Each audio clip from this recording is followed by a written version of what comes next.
Okay, शुरू करते हैं। आप एक बार इस पे जूम पे चेक कर लीजिए, आवाज ठीक आ रही है कि नहीं। आवाज सही आ रही है? ओके, आ रही है ना कम से कम? ठीक। हम लोगों ने कल पढ़ा था कि छोटी लड़कियां भगवान निमाई को, निमाई कौन है? चैतन्य महाप्रभु के बचपन का नाम है। तो उनको क्या करती थी वो, चिकोटी काट देती थी और रोने लगते थे, और उसके बाद जब वो जानबूझ के रुलाती थी उनको, और फिर वो हरे कृष्णा जब बोलते थे तो भगवान फिर मुस्कुराने लगते थे। तो यही खेल होता था। ये हम क्या सीखे कि महाप्रभु चंद्र ग्रहण के समय अवतरित हुए। जब हिंदू लोग तो हरि नाम कर ही रहे थे, उनको देख करके मजाक में मुसलमान लोग भी हरि नाम कर रहे थे। तो महाप्रभु के अवतीर्ण होने का मुख्य उद्देश्य क्या है कि लोग हरे कृष्ण मंत्र का आश्रय लें। तो यहाँ पे हम आगे पढ़ते हैं कि किस प्रकार से आगे महाप्रभु की लीला होती है। कहाँ थे? इस प्रकार महाप्रभु अपने बाल्यकाल से ही पवित्र नाम की महत्ता का उपदेश देने लगे। पेज नंबर 41 है। मिल गया सबको? नहीं मिला?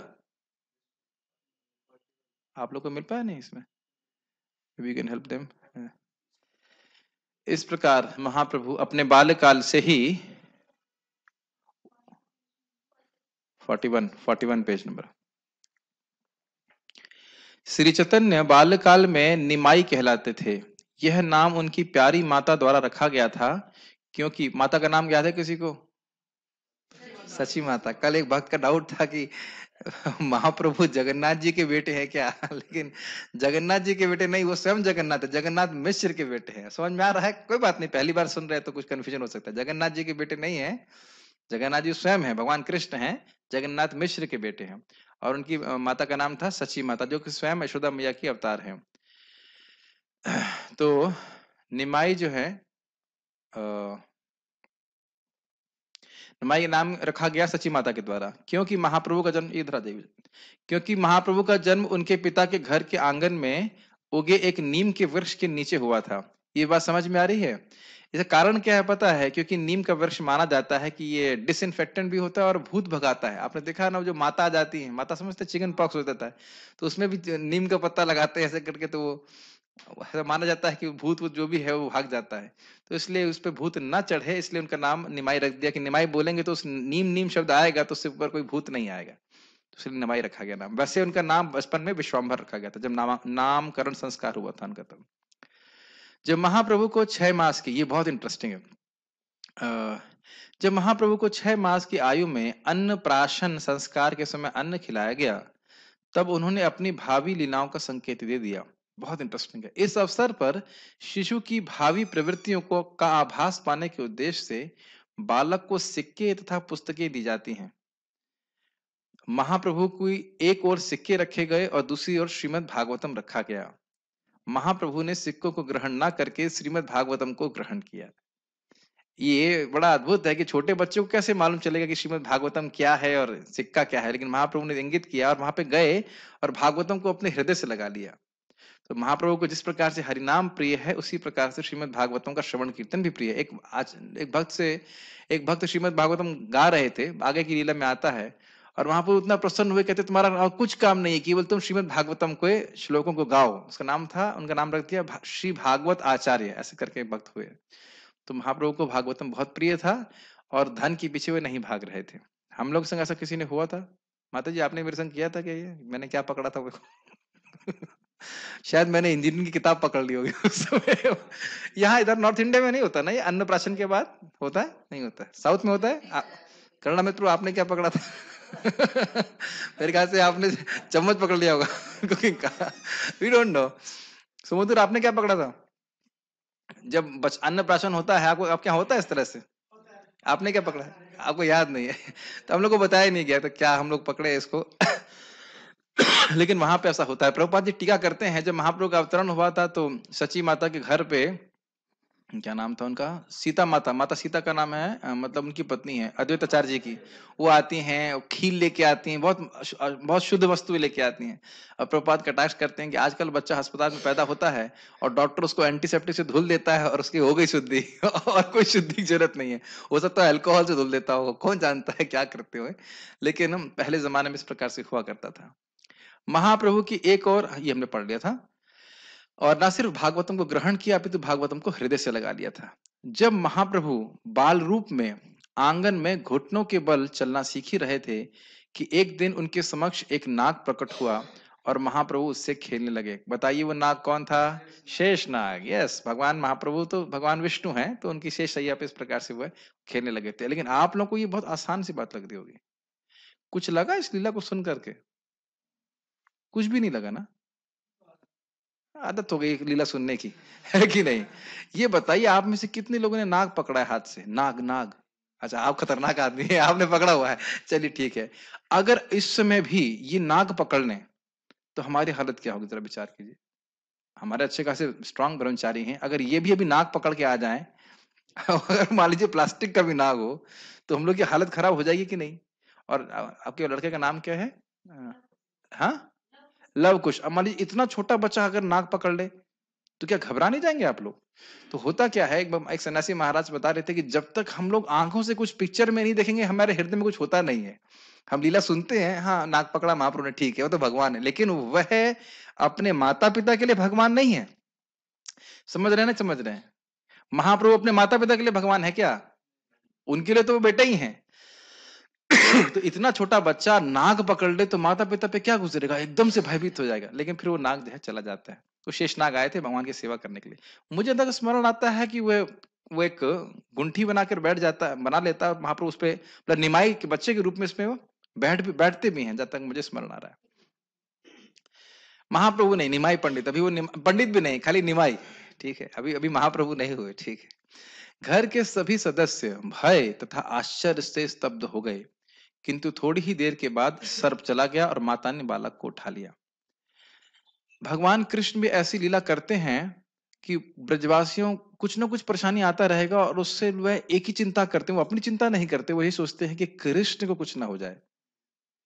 है ना? छोटा बच्चा होता है, एकदम से कोई चक्कू पकड़ ले, कभी चक्कू पकड़ेंगे, कभी वो बंदर के पीछे भागेंगे। बंदर भी आपको सिंपल लगता है, जरा बाहर जाके देखिए बंदर वृंदावन के कितना खतरनाक है। आप लोगों को डर नहीं लगता बंदर जब बहुत सारे इकट्ठे होते हैं? तो छोटे बच्चे के प्रति कितना डर लगेगा। कुत्ते के पीछे भागेंगे। तो इस तरह से कृष्ण लगातार उनको एंगेज किए रहते थे। भक्त लोग बड़ा सुंदर कहते हैं, in Krishna consciousness peace is not guaranteed but bliss is guaranteed. समझ में आया? ये मत सोचिएगा कि कृष्ण आपको शांति से बैठने देंगे, कहें आप बहुत भजन कर लिया, अब मैं गोलोक जाकर आराम करूंगा ना। आराम तो कुछ भी नहीं है, कांस्टेंट एंजाइटी, कांस्टेंट एंजाइटी। एक मैंने बहुत, अभी मुझे शास्त्र वो याद नहीं, बहुत सुंदर शास्त्र में पढ़ा था कि एक बार माता देवकी ने कृष्ण से पूछा कि किस प्रकार से तुम्हारा वो बाल रूप देखना चाहते हैं। कहते आप संभाल नहीं पाएंगे उसको, आप संभाल नहीं पाएंगे उस छोटे रूप को। कहते नहीं नहीं फिर भी दिखाओ दिखाओ। तो कृष्ण ने जब दिखाया तो वो तो इतना नटखट रूप, देवकी परेशान हो गए, कुछ कर ही नहीं पा रही, इधर भाग रहा है उधर भाग रहा है इधर भाग रहा है, ऐसे कर रहे हैं। तो कहते नहीं नहीं ठीक है ऐसे करके। कहते केवल माता यशोदा ही कृष्ण को संभाल सकते। तो जैसे माता यशोदा कृष्ण को कृष्ण परेशान करते थे, परेशान नहीं मेरा मतलब ऐसे नटखट लीलाएं करते थे, ऐसे महाप्रभु भी बाल लीला कर रहे हैं। अब ये तो अद्भुत लीला होगी ना, बच्चा नाक पकड़ लिया, नाक पे बैठ गया ऐसे करके। डेंजरस होता है इज़न्ट इट नाग, जिस प्रकार से। ठीक है। एक बार, ये बहुत इंटरेस्टिंग लीला है, एक बार एक चोर उनके आभूषण छीनने के उद्देश्य से उन्हें चुरा ले गया। वह सोचा एक चोर नहीं था, दो चोर थे साथ में। ठीक है। किंतु वे भयभीत नहीं हुए और उस मोहग्रस्त चोर के कंधे पर चढ़े चढ़े यात्रा का आनंद लेते रहे। यह चोर बालक को लूटने हेतु एकांत स्थान की तलाश में था, किंतु ऐसा हुआ कि वह चोर इधर उधर घूमकर फिर से श्री जगन्नाथ मिश्र के घर पहुंच गया और पकड़े जाने के भय से बालक को तत्काल वहीं पर छोड़कर भाग गया। निसंदेह चिंतित माता पिता तथा परिजन खोए बालक को पाकर अत्यंत प्रसन्न हुए। अब इसी लीला में थोड़ा सा प्रवेश कीजिए। मुझे याद है कि 2-3 साल पहले की बात है, मेरी बहन यहाँ पे आई थी और यहाँ वो फेस्टिवल चल रहा था गोवर्धन पूजा का, और उनकी लड़की ने G6 में अपने को बंद कर लिया था ऐसे गुस्सा होकर। अब वो पागल की तरह घूम रही, रो रही, मेरी लड़की कहाँ गई, मेरी लड़की कहाँ गई। तो आप सोचिए कि जितना एक सामान्य माता को अपने बच्चे से प्रेम होता है, उससे अनंत गुना अधिक जगन्नाथ मिश्र को और शची माता को बालक निमाई से है, और वो खो गए। तो अब हम लोग को लगता है कुछ भी नहीं हुआ कुछ भी नहीं हुआ, लेकिन बच्चा खो गया और कहाँ गया कुछ पता भी नहीं। यहाँ तो उसकी बच्ची यहीं पे थी, लेकिन वहां तो बिल्कुल खो गए। और वह भी देखिए फिर उसके बाद भगवान क्या लीला करते हैं, उनको आनंद ले रहा है, और वो सोच उनकी जो शरीर पे आभूषण थे वो चुराना चाह रहे थे वो लोग। वो सोच रहे थे कि एकांत में लेके जाएंगे, वो चुरा लेंगे। और ऐसे ढूंढते ढूंढते चलो एकांत स्थान पे कमते, क्या भगवान ने माया करी कि जिस स्थान से लेके गए वहीं पहुंच गए। ये कैसे हुआ? तो क्या चोर लोग तेज नहीं थे? लेकिन इस प्रकार से महाप्रभु की अद्भुत लीला हुई। और जब वो छोड़ के गए तो वो लोग सोच रहे थे कि भाई कितने अच्छे लोग हैं, लड़के को लेके आ गए, उन्हें कुछ दान देना चाहिए, लेकिन वो उससे पहले ही भाग गए। तो ऐसा करके लीला है। ये सब चैतन्य भागवत में है ना, चैतन्य भागवत में वर्णन है। ये एक और बहुत इंटरेस्टिंग है। एक बार एक ब्राह्मण तीर्थयात्री श्री जगन्नाथ मिर्ष के घर पधारा, और जब वह श्री भगवान को भोग अर्पित कर रहा था तो महाप्रभु उसके समक्ष प्रकट हुए और उन्होंने वह भोग ग्रहण कर लिया। उस ब्राह्मण को समस्त भोजन फेंक कर फिर से भोग तैयार करना पड़ा, क्योंकि उसे बालक ने छू जो लिया था। थोड़ा समझना चाहिए। पहली बात, महाप्रभु शब्द आ गया तो आप सोच रहे हैं कि बहुत बड़े वाले महाप्रभु, नहीं। समझना चाहिए, ये ब्राह्मण आए, ये ब्राह्मण बहुत ही विरक्त थे, अपने हाथ का बना ही भोजन ग्रहण करते थे। और ये जब आए यहाँ पे तो जगन्नाथ मिश्र ने कहा आप हमारे घर में आइए, हम आपको मतलब सीधा खाना कहते हैं, सीधा खाना मतलब अन्न इत्यादि दे देंगे, आप उसको रंधन करके भोग लगाइए। इनके थे बाल गोपाल बिक रहे थे, छोटे बाल गोपाल थे। तो जब इनने से भोग लगाया और फिर उसके बाद मेडिटेशन बनाया और अच्छे से भोग बनाया, उसके बाद फिर भगवान को अर्पित किया और स्मरण करना शुरू किया। इतने में बालक निमाई आए, महाप्रभु मत सोचिए, बालक निमाई आ गए और खाना शुरू कर दिया। हाय हाय क्या कर दिया, मेरा भोग खराब कर दिया भगवान को क्या। तो बहुत गुस्सा हुआ जगन्नाथ मिश्र जी, उनको मारने के लिए दौड़े। कहते रहे नहीं, बच्चा का क्या गलती है, बच्चे को, बच्चा तो बच्चा है, बच्चे को संभाल के रखना चाहिए। तो खैर बच्चे को संभाल के रखा गया। फिर ने कहा ठीक है, मैं आज लगता है मैं भूखा रहूंगा, कोई बात नहीं। कहते नहीं नहीं नहीं, ऐसा होगा तो बहुत बड़ा अपराध होगा। जगन्नाथ मिश्र कहेगा अच्छा भाई हम बच्चे को संभाल के रखेंगे, आप फिर से जो है कुकिंग करिए। फिर से वो कुकिंग शुरू किए। उसके बाद फिर मेडिटेशन कर रहे हैं और सब पकड़े हुए हैं उसको, निमाई को पता नहीं क्या हुआ। फिर भगवान आकर के आए, उसको खाना चालू कर दिया। आए हाय मेरा भोग खराब कर दिया। तो आज लगता है मेरे को बनाने की मतलब खाने की रास्ता, मतलब क्या कहते हैं, हिसाब किताब ही नहीं, आज हमारा होना ही नहीं खाना। कहते हैं मैं तो वैसे भी जंगल में रहता हूँ, बहुत जंगल में भ्रमण करता हूँ, कभी भूखा भी रहता हूँ, कोई बात नहीं। तो विश्व रूप जो कि निमाई के बड़े भाई थे, बहुत सौम्य उनका स्वभाव था, स्वयं बलराम जी हैं, वो आकर के बड़े मीठे शब्दों में उनको कहते हैं कि नहीं नहीं ऐसा मत कीजिए, आप एक बार फिर से प्रयास कीजिए, फिर से बनाइए। तो अब काफी रात हो चुकी है बनाने में, जो है फिर बनाना शुरू किया। अब वो जो है बालक निमाई को सब लेके सुला दिया, सो गया बच्चा, सो गया सो गया, और वह भी सब लोग सो गए। अब रात के ऑलमोस्ट 12 बज गए। तो फिर बालक जो है, फिर उसने ध्यान करना शुरू किया, फिर बालक आया और खाना चालू कर दिया। हाय हाय मेरा खाना चालू।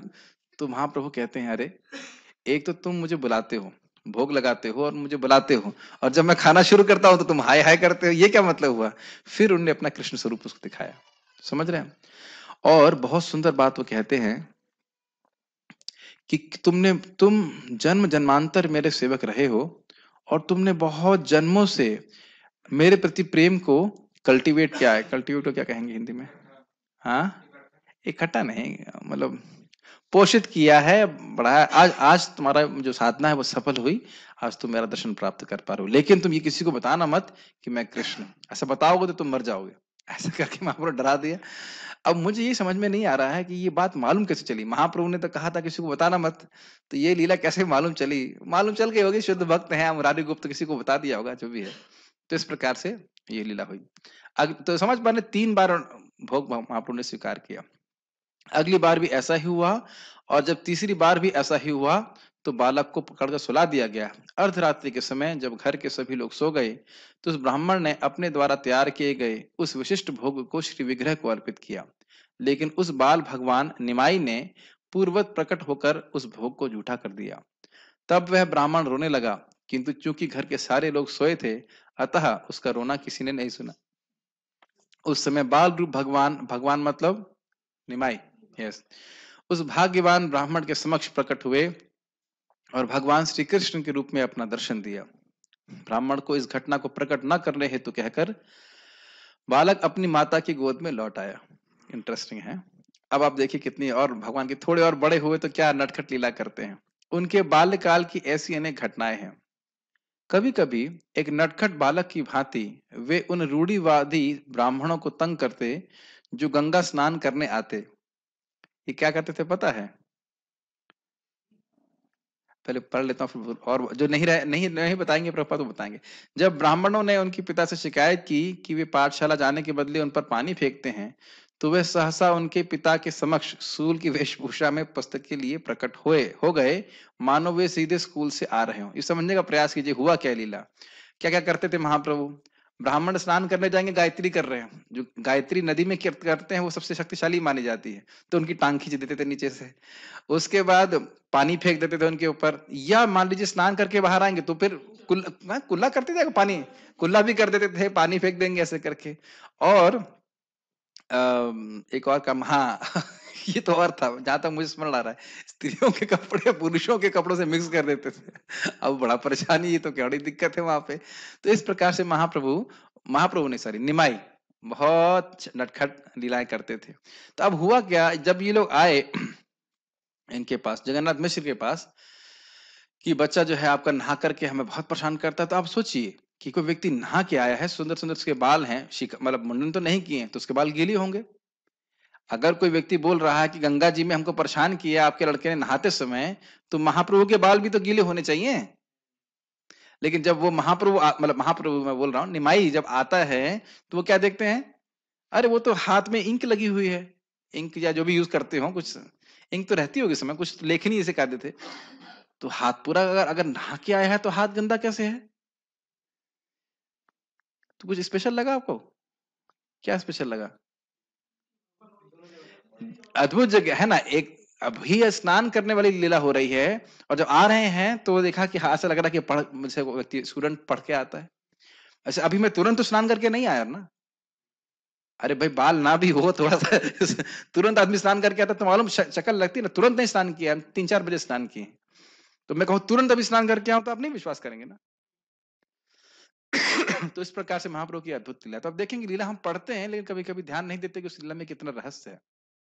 ठीक है, तो मानो वे सीधे स्कूल से आ रहे हो। स्कूल मतलब पाठशाला, स्कूल मतलब आज की तरह सीबीएसई आईसीएसई नहीं, स्कूल का मतलब पाठशाला से आ रहे थे। अच्छा, आगे क्या करते हैं जरा देखिए, बहुत ही इंटरेस्टिंग है। वे स्नान घाट में पड़ोस की उन लड़कियों से परिहास करते रहते जो अच्छा पति पाने के उद्देश्य से शिव की पूजा करने में व्यस्त रहती। हिंदू परिवार में कुमारियों में यह सामान्य प्रथा है।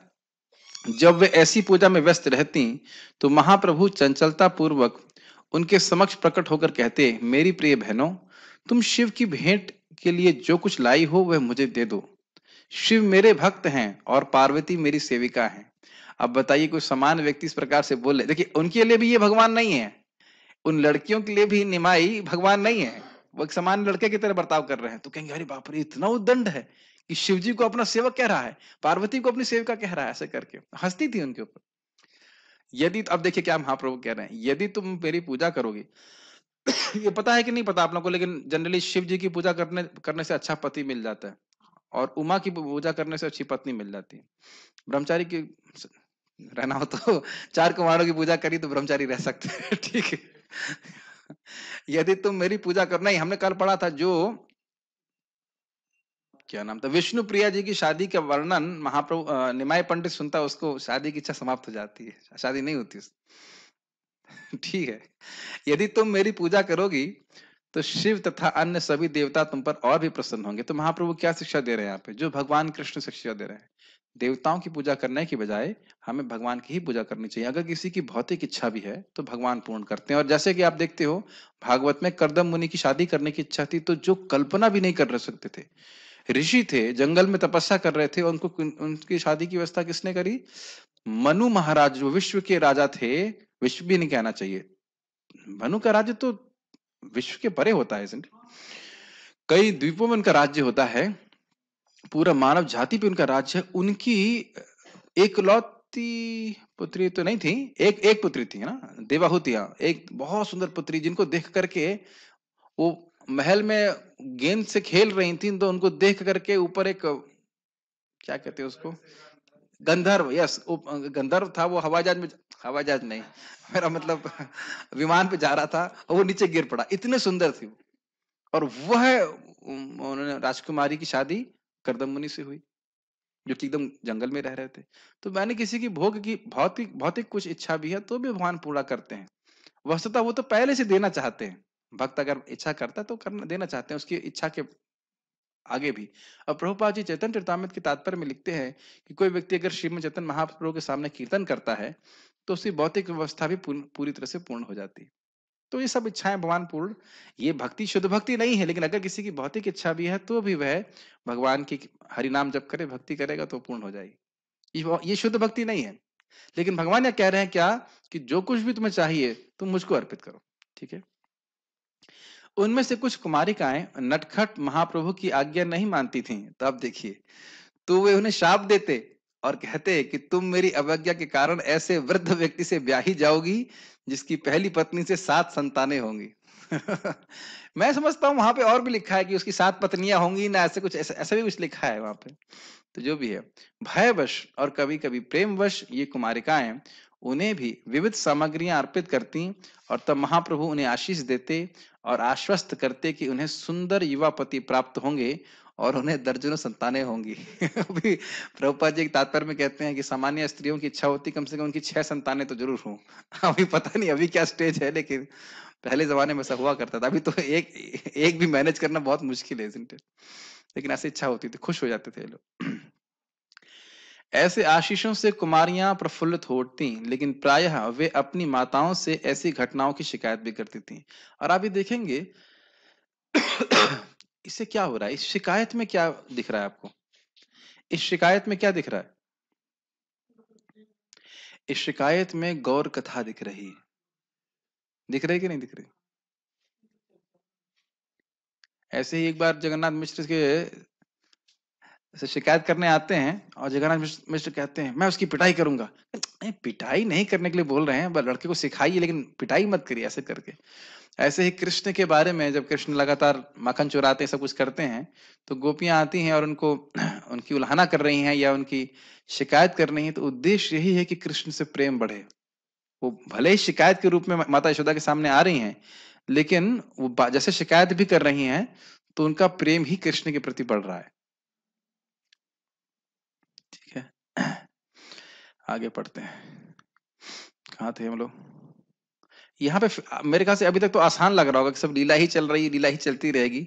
फिलोसफी थोड़ी देर बाद में आएगी जब सार्वभौम भट्टाचार्य जी के सामने आएंगे। ठीक है, अभी तो आप खुश हो लीजिए, कोई दिक्कत नहीं। ठीक है, कि लीला सुनना अच्छा लगता है। और एक्चुअली इसको आसान कुछ साधारण बात मत समझिए। आगे नारद जी कहते हैं, मात्र स्पृश्य मुहु, जिनकी बार बार भोग की इच्छा से हृदय ग्रसित है, हरिचर्यानुवर्णनम, ये तो दृष्ट है, ये एकदम मेरा अनुभूत बात है कि बार बार भगवान हरि की लीलाओं को सुनने से उसका हृदय शुद्ध हो जाता है। क्या है वो?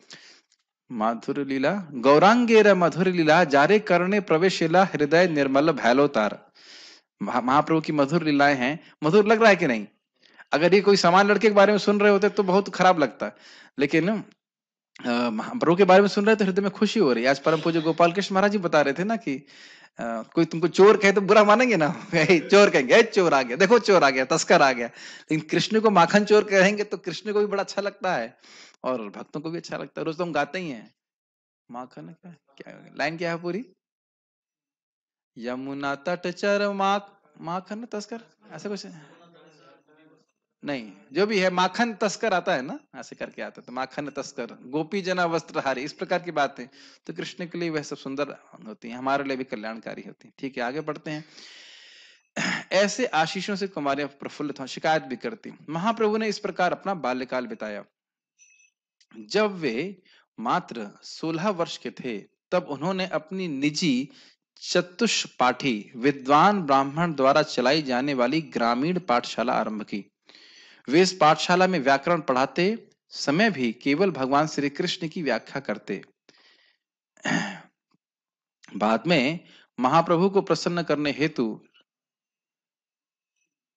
मैं एक बात इसमें बताना चाह रहा हूं, हुआ क्या था ये। महाप्रभु जब, महाप्रभु नहीं कहना चाहिए, अभी निमाय पंडित के रूप में वो लोगों से, क्या कहना चाहिए उसको, वाद विवाद करते।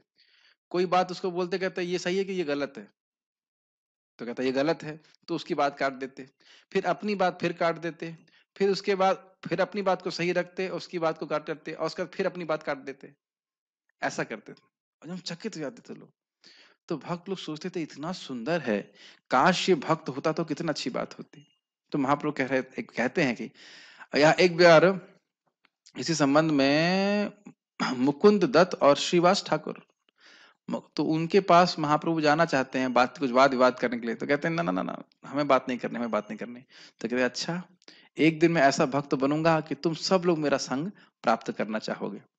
तो फिर महाप्रभु गया जाते हैं। गया जानते हैं ना? गया गया में जाते हैं और वहां पे उनको ईश्वरपुरी पाद का संग मिलता है। उनसे वह दीक्षा स्वीकार करते हैं, उनके गुरु के रूप में स्वीकार करते हैं। फिर जब महाप्रभु जब लौट के आते हैं तब उनका पूरा भाव चेंज हो जाता है। तो वो बिल्कुल वो केवल कृष्ण के बारे में ही बोलते हैं। तो ये बात प्रभुपाद समराइज कर दी। पाठशाला उनकी पहले से थी, पहले व्याकरण इत्यादि पढ़ाते थे। जब वो गया से लौट के आते हैं तो केवल कृष्ण कृष्ण कृष्ण कृष्ण के बारे में बताते। और उनके भक्तों, उनके स्टूडेंट्स को पूछते हैं, क्या मैं आज कुछ सही बोल पाया? ऐसे करके बोलते हैं कि मैं कृष्ण कृष्ण के बारे में बोलते हैं कि धातु क्या है, सारे धातु का स्रोत है वो कृष्ण, ऐसे करके वर्णन करते थे और कृष्ण कृष्ण ही बोलते रहते थे। तो सब लोग, उसके बाद से महाप्रभु ने संकीर्तन आंदोलन फैलाना शुरू कर दिए।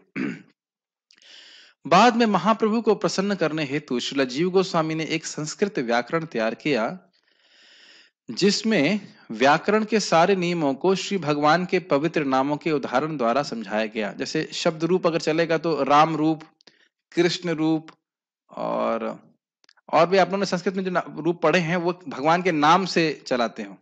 अज अजा ऐसे करके चलते हैं। अज भी भगवान का नाम है ना, तो उसी से जो शब्द रूप है वह भी उन भगवान के नाम से सिखाए उन्हें, ऐसे करके।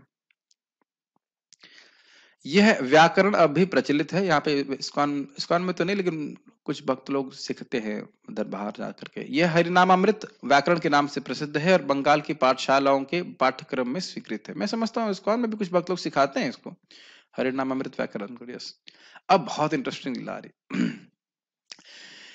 इसी समय केशव काश्मीरी नामक एक महान काश्मीरी पंडित शास्त्रों पर शास्त्रार्थ करने हेतु नवद्वीप आया। यह पंडित दिग्विजयी था और वह भारत के सभी विद्या केंद्रों का भ्रमण कर चुका था। अंत में वह नवद्वीप के पंडितों से शास्त्रार्थ करने आया था। और वह, जहां तक मुझे स्मरण आ रहा है, वो हाथी पे चलता था, इजंट इट? बहुत बहुत गर्वीला था वो, और उसने बहुत लोगों को हराया था इस प्रकार से। तो यहाँ पे वह अब आया है नवद्वीप में। अंत में वह नवद्वीप के पंडितों से शास्त्रार्थ करने आया था।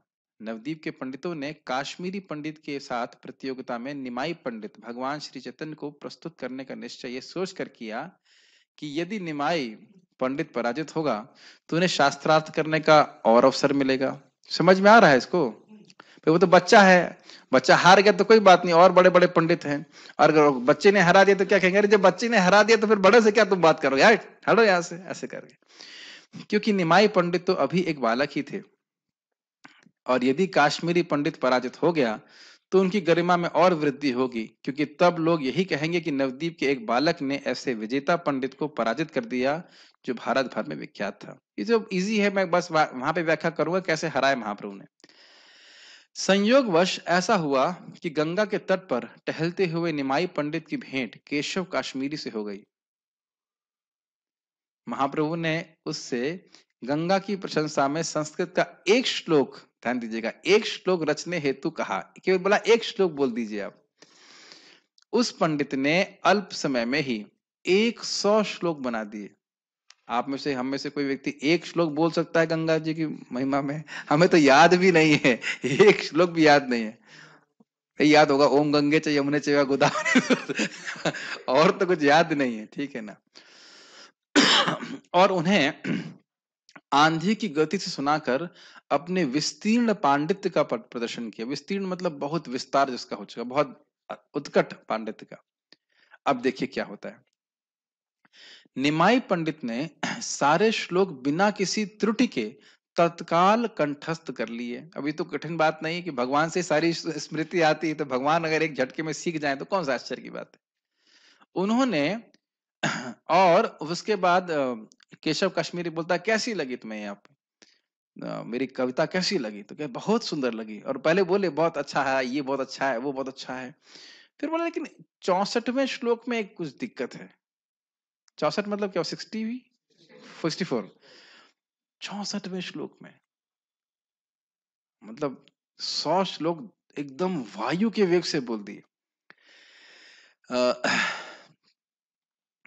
केशव कश्मीर को बड़ा आश्चर्य हुआ कि महाप्रभु ने 64वां श्लोक यथारूप यथायथ एकदम एग्जैक्ट कैसे बोल दिया। मुझे तो वो श्लोक अभी याद नहीं हुआ है, तो समझ सकते हैं महाप्रभु महाप्रभु हैं, हम लोग प्रभु भी नहीं है हम दास हैं, दास भी नहीं है, दास बनने का प्रयास कर रहे हैं तो खैर, तो केशव कश्मीरी ने कहा तुमने ऐसे कैसे याद कर लिया। तो कहने जिन भगवान की कृपा से आप 100 श्लोक बोल सकते हैं, उन्हीं की कृपा से कोई व्यक्ति श्रुतिधर हो सकता है। श्रुतिधर समझते हैं, सुनकर उसे तुरंत याद हो सकता है। आश्चर्यचकित हुआ था वहीं पे। तो उन्होंने 64वें श्लोक को उद्धृत करते हुए उसकी पिंगल यानी छंद शास्त्र एवं साहित्य संबंधी त्रुटियों की ओर संकेत किया। उन्होंने, देखिए आपको उसमें कुछ लग नहीं रहा होगा ना, कुछ लग रहा है इसमें। जो व्यक्ति बहुत बड़ा, आप में से कोई संस्कृत का पंडित है? मैं भी नहीं हूं, लेकिन बस पूछ रहा हूं, में से कोई है? नहीं, छंद शास्त्र में गलतियां तो है, मैं खाली ये बोल रहा हूं कि आप में से कोई संस्कृत पंडित तो है नहीं यहाँ पे, है कि नहीं। अब आप समझ सकते हैं, कुकिंग जानते होंगे कुछ लोग, है ना।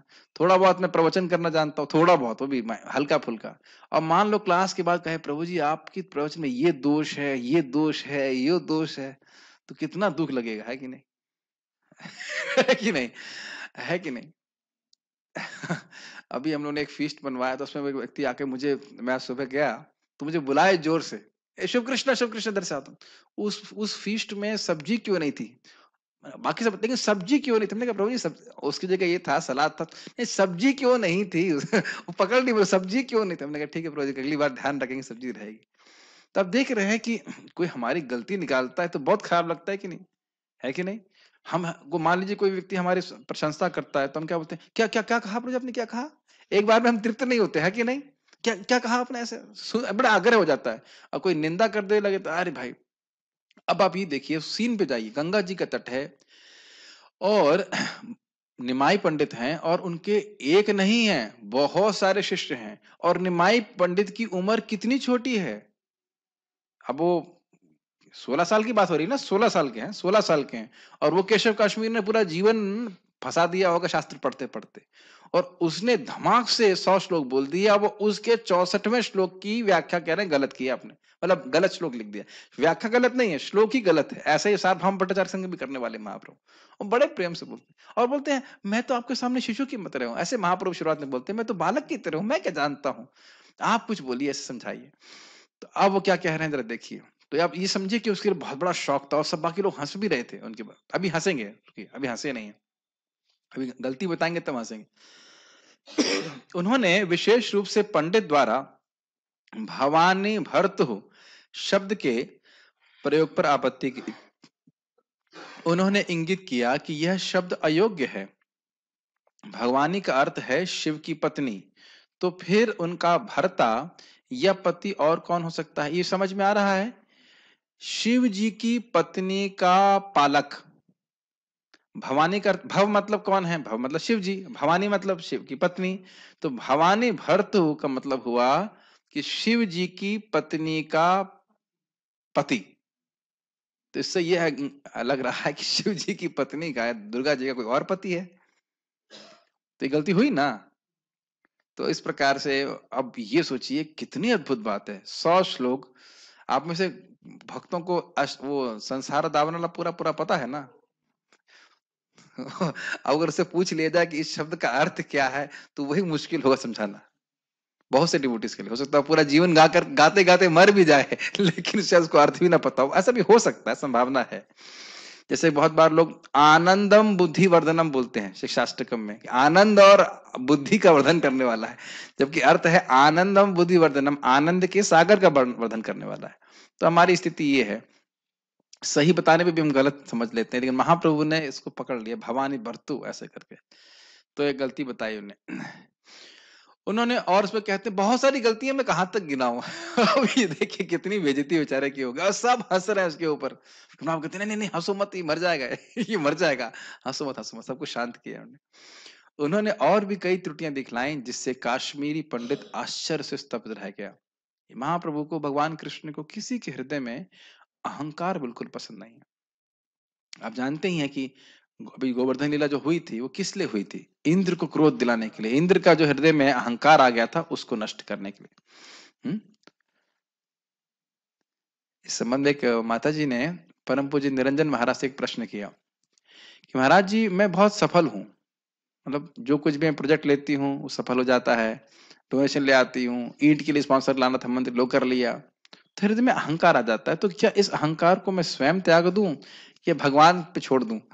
तो महाराज ने बड़ा सुंदर उत्तर दिया कि अच्छा होगा कि अहंकार आप स्वयं ही त्याग दें, क्योंकि जिस प्रकार से अहंकार भगवान छुड़ाएंगे वो शायद आपको पसंद नहीं आएगा। समझ रहे हैं? तो भगवान यहाँ पे उसका अहंकार धुल रहे हैं केशव काश्मीरी का। इन्होंने भगवत गीता पे भी टीका लिखा है केशव काश्मीरी।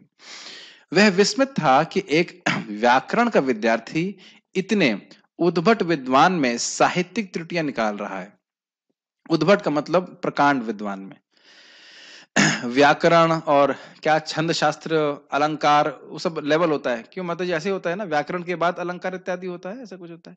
तो व्याकरण का जो व्यक्ति है वो अलंकार के बारे में क्या जानेगा, लेकिन वह भी गलती उसने निकाल दिया, तो अब उसके लिए बहुत बेइज्जती होगी। यद्यपि यह घटना किसी सार्वजनिक सभा के होने के पूर्व घटित हो चुकी थी, किंतु यह सूचना दावाग्नि की भांति संपूर्ण नवद्वीप में फैल गई। अंत में विद्या की देवी सरस्वती ने केशव काश्मीरी को सपने में आदेश दिया कि वह भगवान श्री चैतन्य की शरण स्वीकार कर ले, और इस प्रकार वह पंडित भक्ति भगवान का अनुयायी बन गया। इसमें थोड़ी रहस्य बात यह है कि जब वो घटना हुई तब वह लौट के आता है और बहुत दुखी होता है, और वह इतना शक्तिशाली था कि वह सरस्वती जी से बात करता था। तो फिर सरस्वती जी उसके सपने में आती हैं, कहती है अरे भाई, आ, वो कहता है कि आपकी कृपा से मैं कहीं पराजित नहीं हुआ, आज मुझे इतनी बेइज्जती झेलनी पड़ी। तो ने कहा अरे, मैं अपने स्वामी के सामने क्या बोल सकती हूँ, तुम जब इससे पहले बोलते थे तो मैं तुम्हारी जीभ पे विद्यमान रहती थी। उसको भी आश्चर्य हुआ कि भाई गलती हुई तो मतलब माता सरस्वती ने गलती कराई होगी मुझसे, और तो ऐसे गलती होने की संभावना ही नहीं है। तो उन्होंने कहा कि मैं अपने स्वामी के सामने क्या बोल सकती हूँ, तुम समझो कि वो वही कृष्ण है और तुम उनकी शरण में जाओ। तो फिर अगले दिन सुबह जाकर के वो केशव कश्मीरी शरण में जाता है श्रीमद चैतन्य महाप्रभु के। ठीक है। आप लोग थक गए क्या, सुन सकते हैं थोड़ा और? ठीक है। फिर महाप्रभु का विवाह अत्यंत धूमधाम से संपन्न हुआ। कौन सा वाला विवाह? ये दूसरा विवाह है। लक्ष्मी प्रिया शरीर छोड़ चुकी हैं, अब विष्णु प्रिया से शादी हो रही है, और इसके ऑर्गेनाइजर कौन है? बुद्धिमंत खान। यहाँ नहीं लिखा है, चैतन्य भागवत में वर्णन है उसका। इसमें बहुत अच्छा था। इसमें शादी हो रही थी महाप्रभु निमाई पंडित की, तो कुछ ब्राह्मण बड़े लोभी थे, तो वो दान दे रहे थे। तो क्या करते थे लोग, दान लेते थे फिर घूम करके फिर से वापस लाइन में लग जाते थे। तो फिर निमाय पंडित ने कहा ऐसा करो, किसी को एक मिठाई चाहिए तो 3 मिठाई दो, एक वस्तु तो 3 वस्तु दो, ताकि लोग चीटिंग नहीं करें।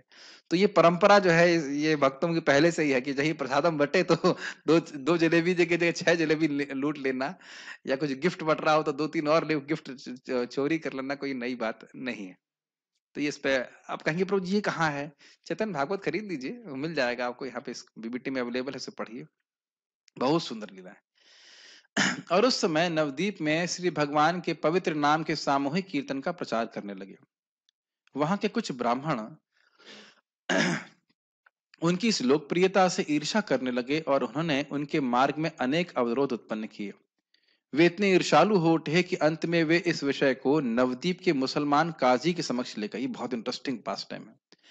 उस समय बंगाल पर पठानों का शासन था और उस प्रांत का गवर्नर यानी राज्यपाल नवाब हुसैन शाह था। मुसलमान काजी ने ब्राह्मणों की इस शिकायत को गंभीरता से लिया और शुरू में उसने निमाई पंडित के अनुयायियों द्वारा हरिनाम का जोर जोर से कीर्तन करने की मनाही कर दी। ब्राह्मणों ने बोला अरे भाई इतनी जोर से कीर्तन करोगे तो भगवान विष्णु डर जाएंगे, सॉरी उठ जाएंगे, उनकी नींद डिस्टर्ब हो जाएगी, वो सब कुछ प्रलय लेके आ जाएंगे। ये सब लिखा है इसमें। और क्या क्या आर्गुमेंट दिए लिखा, कहाँ शास्त्र में भागवतम और भगवत गीता में कहाँ लिखा है कि कीर्तन जोर से करना चाहिए? जब कर लो मन में थोड़ा थोड़ा ठीक है। ये सब उनकी ऐसी भगवान की जो है मति भ्रमित थी, जबकि महाप्रभु भगवान गीता में क्या कहते हैं? सततम कीर्तयन्तु माम, है कि नहीं? कीर्तन करने के लिए बोलते हैं। तो इस प्रकार के लोग अभक्त ब्राह्मण थे और ऐसा वो बातें करते थे, और यही बातें वो काजी के पास लेके गए कि हिंदुओं को ये धर्म भ्रष्ट कर रहा है। ऐसे ही हम लोग इंडोनेशिया में गए तो वहां पे भी बाली में हिंदू बाली हैं, तो कहते हैं तुम लोग इस्कॉन को क्यों फॉलो करते हो, तुम तो हिंदू हो, बाली, तुम बाली हिंदू हो, तुम बाली के हिंदू हो, तुम हरे कृष्ण क्यों करते हो। तो इस प्रकार से वो बड़ा विरोध करते हैं कुछ लोग उसमें से। अजीब अजीब धारणा है। लेकिन भगवान श्री चैतन्य ने अपने अनुयायियों से कहा कि काजी के इस आदेश का उल्लंघन करें और वे पूर्ववत संकीर्तन मंडली चलाते रहें। अब बड़ी इंटरेस्टिंग लीला होने वाली है। तब जिलाधीश ने कुछ सिपाही भेजे जिन्होंने संकीर्तन में बाधा डाली और कुछ के मृदंग तोड़ डाले। जब निमाई पंडित ने घटना सुनी तो उन्होंने सविनय अवज्ञा के लिए एक दल तैयार किया। सविनय अवज्ञा का अर्थ होता है सिविल डिसोबीडियंस मूवमेंट, जैसे यहाँ पे गांधी जी ने किया था। लड़ाई नहीं करेंगे लेकिन बात नहीं मानेंगे। समझते हैं इसका मतलब, सिविल डिसोबीडियंस मूवमेंट। हिस्ट्री नहीं पढ़े हैं लोग? पढ़े होंगे। बोला हम सत्याग्रह कहते ना, सत्याग्रह। हाँ, झगड़ा नहीं करेंगे लेकिन बात नहीं मानेंगे ऐसे। हाँ, असहयोग आंदोलन, सत्याग्रह नहीं, असहयोग आंदोलन। इतना तो पढ़े होंगे हिस्ट्री। हाँ ठीक है। भारत में उचित कार्य के लिए सविनय अवज्ञा आंदोलन करने वाले अग्रणी व्यक्ति थे। यानी कि गांधी जी के पहले भी किसने शुरू किया था? चैतन्य महाप्रभु ने शुरू किया। बोनाफाइड है ये, ठीक है। उन्होंने 1 लाख व्यक्तियों को का एक जुलूस निकाला जो हजारों मृदंग तथा करताल लिए थे। आप कहेंगे 1 लाख व्यक्ति कहां से आ गए? चैतन्य भागवत में बड़ा स्पष्ट लिखा है कि देवता तक उसमें सम्मिलित हो गए। अरे महाप्रभु नृत्य कर रहे हैं। ध्यान देना होगा कि इससे पहले तक केवल श्रीवास ठाकुर के घर में कीर्तन होता था, बाहर बाहर रूप से कीर्तन नहीं होता। तो महाप्रभु ने कहा आज मैं स्वयं कीर्तन करूंगा और सब लोग मशाल लेके आए, छोटे बच्चे, बड़े बच्चे, बुढ़े, सब मशाल लेके आए हैं। बहुत सुंदर। अगर आपने नहीं देखी तो देखिएगा, पिक्चर यूट्यूब पे मिल जाएगी। निमाई नदिया और निमाई, बहुत सुंदर एकदम। ओ ऐसे ऐसे ऐसे गा रहे थे, हरे कृष्णा कृष्णा कृष्णा हरे हरे, हरे राम राम राम हरे हरे। ये ट्यून इतनी अच्छी लगती है। वो सब लोग झूम रहे हैं। नित्यानंद जो वहां पे जिसपे नित्यानंद बने हैं वो भी झूम रहे हैं, और महाप्रभु झूम रहे हैं, सब लोग अद्वैत आचार्य सब झूमते हुए कीर्तन कर रहे हैं। तो यहाँ पे इस प्रकार से लाखों लोग आए, क्योंकि महाप्रभु कीर्तन कर रहे हैं तो कौन मौका छोड़ेगा। शिव जी, नारद जी सब जुड़ गए उसमें कीर्तन में। यह जुलूस काजी द्वारा दिए गए आदेश के विरोध में नवद्वीप की सड़कों से होकर गुजरा। अंत में जब यह जुलूस काजी के घर पहुंचा तो जनसमूह से डर कर वह सीढ़ियों से ऊपर चढ़ गया। ये बहुत इंटरेस्टिंग है कि वहां पे सब उसके घर के जो आंगन था और गार्डन था सब तोड़ना चालू कर दिया। भक्तों ने इतना क्रोधित हो गए थे कि इसने हमारा संकीर्तन को रोक दिया। तो काजी के घर पर एक, मैं कुछ बताना भूल गया। हाँ अभी अब बताऊंगा, बड़ी इंटरेस्टिंग चीज हुई थी जो यहाँ पे नहीं है लेकिन उसमें पास्ट टाइम में है। काजी के घर पर एकत्रित जनसमूह ने अत्यधिक उग्र रूप धारण कर लिया था, लेकिन महाप्रभु ने शांति बनाए रखने हेतु कहा। इस समय काजी नीचे आया और श्री भगवान को अपना भांजा कहकर शांत करना चाहा। नहीं कंसवा तो ठीक है, कहता है तुम तो मेरे भांजे हो, क्या हो जाता, कभी मामा भांजे में झगड़ा हो जाता है, इतना सीरियसली थोड़ा लेना चाहिए। उसने कहा कि श्रीला नीलांबर चक्रवर्ती को वे चाचा कहते हैं। देखिए यहाँ तो शॉर्ट में है, अगर और आप रस लेना चाहते हैं तो प्रभुपाद ने अनुवाद किया है चैतन्य चरितामृत के आदि ला के दूसरे ही भाग में है। मैं कल ही पढ़ रहा था, वो अध्याय निकल गया सामने से, उसको बाद में भेज दूंगा। बहुत सुंदर है, उनके बीच में जो वार्ता है वो बड़ी इंटरेस्टिंग है, बड़ी बड़ी स्वीट है। और इस प्रकार निमाई पंडित की माता श्रीमती शची देवी उनकी चचेरी बहन लगती हैं। नीलांबर चक्रवर्ती किसके पापा हैं? शची माता के पापा। और वो काजी नीलांबर चक्रवर्ती को चाचा कहता था। तो यानी कि चचेरी बहन हो गई ना, माता शची देवी और चचेरी बहन चाचा की लड़की, तो उनके भांजे हो गए। ठीक है। उसने पूछा कि क्या उनकी बहन का लड़का अपने मामा पर क्रुद्ध हो सकता है? इस पर महाप्रभु ने उत्तर दिया कि यदि काजी उनके मामा हैं तो उसे चाहिए कि वह अपने द्वार पर अपने भांजे का स्वागत करे।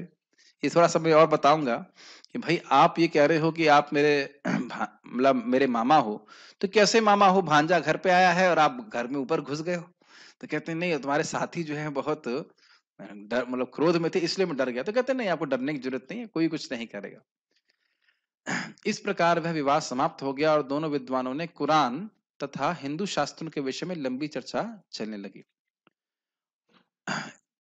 महाप्रभु ने गोवध का प्रश्न उठाया और काजी ने कुरान का संदर्भ देते हुए सही सही उत्तर दिया। महाप्रभु ने कहा कि गाय हमारी माता है क्योंकि दूध देती है, और बैल अन्न उत्पन्न करता है तो पिता है, तो आप उनको कैसे मार देते हो? तो कहते हैं कि कुरान में दो मार्ग हैं, प्रवृत्ति मार्ग और निवृत्ति मार्ग। तो जो निवृत्ति मार्ग है उसमें भोग की लाइसेंस नहीं दिया गया है, और वहां पे इस प्रकार से किसी भी पशु को मारना मना है। लेकिन जो प्रवृत्ति मार्ग में है उसमें इस प्रकार से है। फिर उसने कहा, अरे आपके यहाँ पे भी तो वो गोवध होता है, उसमें जो यज्ञ में होता है। तो महाप्रभु ने क्या कहा, देखिए जरा।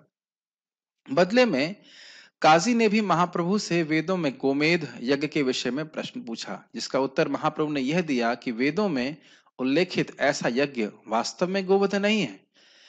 ऐसे यज्ञ में किसी बूढ़े बैल या गाय का वध इसलिए किया जाता था कि वैदिक मंत्रों की शक्ति से उन्हें नया युवा जीवन प्राप्त हो सके। तो कभी कोई इस प्रकार से आपसे भी प्रश्न करेंगे तो यही उत्तर है।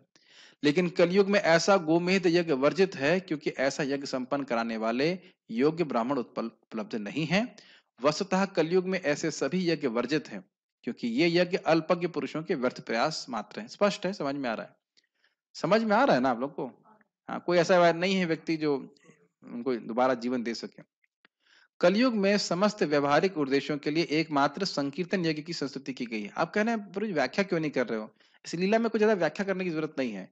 ये व्याख्या करने का मौका आएगा तो हम छोड़ेंगे थोड़ी ना। श्रीधर स्वामी की टीका आने दीजिए, फिर देखिए कितनी व्याख्या चलेगी उसमें, और प्रभुपाद जी की टीका भी। अभी आप लोग खुश हो लीजिए, केवल लीला से आसान आसान बातें सीखने को मिल रही। इस प्रकार बातें करते हुए महाप्रभु ने काजी को समझाया और महाप्रभु का अनुयायी बन गया। अब इसमें एक और बात बताता हूँ। महाप्रभु ने कहा कि पहले आपने हमारे मृदंग तोड़े, लेकिन उसके बाद आप ऑब्जेक्शन क्यों नहीं कर रहे थे? तो काजी ने बताया कि जब मैंने अपने सैनिक भेजे आपके संकीर्तन को रोकने के लिए, तो अकस्मात उनकी दाढ़ियां जल गईं। दाढ़ी होती है ना हम लोग की, लाल लाल सी दाढ़ी होती है, स्पेशली डाइड। तो लाल दाढ़ियां जो थी उनकी वो सब जलने लग गई। और रात्रि में एक बहुत भयानक सिंह आ गया। समझ गए कौन सिंह? नरसिंह देव। और वह मेरी छाती पे चढ़ गया और मेरी छाती को फाड़ने लगा। और फिर उसने कहा कि तुमने इस बार अपराध किया है, हमारे संकीर्तन आंदोलन में मृदंग को तोड़ा है।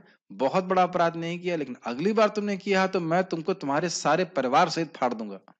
और फिर वो जो काजी था उसने अपना मतलब छाती दिखाया कि वहां पे भगवान के हाथ से नाखून का निशान था। तो जो लोग संकीर्तन कर रहे हैं, हरिनाम संकीर्तन करते हैं, उनको भगवान का प्रोटेक्शन प्राप्त होता है। बहुत से भक्तों को इस प्रकार से अनुभव है। तो क्या बात कर रहे थे? तो इसलिए कहा कि अब मैं ऑब्जेक्शन नहीं करता हूं। तो डर, इसीलिए वो डरा हुआ था काजी जब महाप्रभु आ रहे थे संकीर्तन आंदोलन लेकर के। तो सारी बातें कहाँ मिलेंगी प्रभु जी? चैतन्य भागवत। कितने रुपए का है? मैं समझता हूँ कितने रुपए का है। नहीं नहीं, अब जो इंग्लिश में आता है, इंग्लिश में आता है। और अगर नहीं भी आप इतना कर सकते तो 100 रुपए में आती है बुक, इस्कॉन में मिल रही है अवेलेबल, कंडेंस्ड चैतन्य भागवत कंडेंस्ड। आपके पास है ना माता जी हिंदी में? हाँ हाँ, 100 रुपए का है, उससे ले सकते हैं। बहुत महंगी किताब, बहुत अच्छा है। उसमें एक भक्त ने पूरा सार में देकर दिया है, बहुत अच्छा दिया है, बहुत अच्छा है। जैसे महाप्रभु एक चंद्रशेखर आचार्य जी के नाटक में लक्ष्मी जी बनते हैं और डांस करते हैं, और लक्ष्मी जी बनने से पहले बोलते हैं, देखो भाई जिसकी इंद्रियां संयमित हो वही आना। तो अद्वैत आचार्य कहते हैं ना मेरी तो कोई इंद्रिय संयमित नहीं है। श्रीवास ठाकुर कहते हैं ना मेरी भी नहीं है। तो कहते हैं आप में से कोई नहीं आएगा तो फिर मैं ड्रामा किसके लिए करूंगा? ठीक है, ओके। सो 5 मिनट है, फिर रुकते हैं। महाप्रभु द्वारा प्रवर्तित संकीर्तन आंदोलन में कोई बाधक न बने। तत्पश्चात काजी ने घोषणा करी कि महाप्रभु द्वारा प्रवर्तित संकीर्तन आंदोलन में कोई बाधक न बने, और अपनी बाद की पीढ़ी के लिए भी वही आदेश अपनी वसीयत में छोड़ता गया। आज भी इस काजी की कब्र नवदीप क्षेत्र में स्थित है और हिंदू यात्री वहां जाकर प्रणाम करते हैं। काजी के वंशज वहां के निवासी हैं और उन्होंने हिंदू मुस्लिम दंगों के समय भी संकीर्तन का कोई विरोध नहीं किया। ठीक है, आगे क्या शिक्षा प्राप्त होती है महाप्रभु की, उससे लीलाओं को हम कल सुनेंगे, भगवान ने चाहा तो। कोई प्रश्न मैं समझता हूँ नहीं होगा। ओए, कोई प्रश्न? कोई प्रश्न नहीं है, ठीक है। सरस्वती जी कॉन्सर्ट और ब्रह्मा जी कहाँ? अच्छा कमेंट किया करिए, कोई भी कमेंट कर देते हैं। ठीक है, तो यहाँ रुकते हैं। श्रीमन चैतन्य महाप्रभु की जय, श्रील प्रभुपाद की जय, ताई गौर प्रेमानंद।